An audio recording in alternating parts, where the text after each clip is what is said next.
واحد من كل 10 مبتدئين بس اللي بيستمر في التداول. انت عارف ليه؟ الغلطة اللي بتعملها دلوقتي من غير ما تحس هي اللي هتخليك تفقد فلوسك.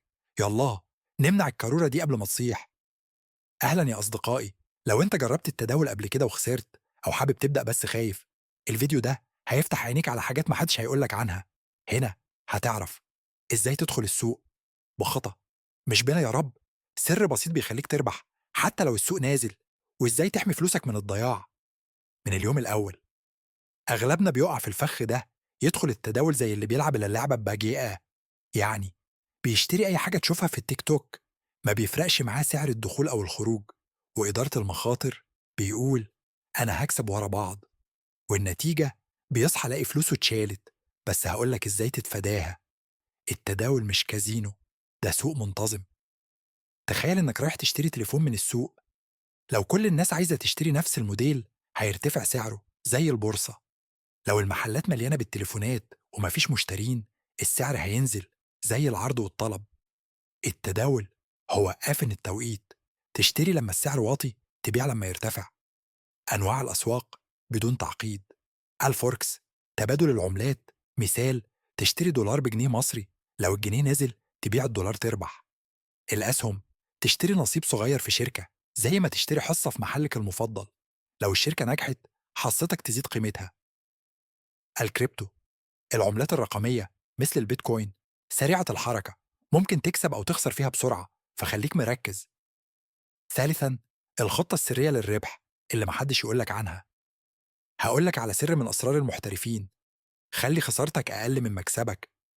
لو بتدخل صفقة مكسبها المتوقع $50، خلي حدود خسارتك $20. كده حتى لو 60% من صفقاتك خسرانة، لسه هتكون رابح. طبق الرياضيات: 4 صفقات رابحة مضروبة ب50 تساوي $200، 6 صفقات خاسرة مضروبة ب25 تساوي $120، صافي ربحك $80. النصيحة الرابعة: عمرك ما تهملهاش. التداول زي القيادة، لازم يكون معاك أفرام القوة. قبل ما تدخل أي صفقة حدد نقطة الربح، لو كسبت كام هسحب، نقطة الخسارة، لو خسرت كام هخرج. وخليك صارم مع نفسك، السوق بيبلع اللي بيتردد. آخر شهر واحد من المتابعين، مش هقول اسمه عشان الخصوصية، طبق النصايح دي. كان معاه $700، قسمهم على 10 صفقات، $70 لكل صفقة. خسر في 6 صفقات، خسارة $20 في كل واحدة، حشة $120. لكن ال4 صفقات الرابحة عملت له $60 مكسبا في كل واحدة، $240. صافي ربحه $120. المهم، خسر أكتر مما ربح، لكن حل استراتيجية نفسها خلت النتيجة إيجابية. يا جماعة، اكتبوا في الكومنتات مستعد لو حابب تبدأ تطبق الاستراتيجية دي. عايز أعرف أكتر لو محتاج فيديو عن كيف تحلل السوق، والفيديو الجاي هيكون صادم، هكشف لكم كيف تشوفوا نحل الاحتيال في التداول من أول نظرة.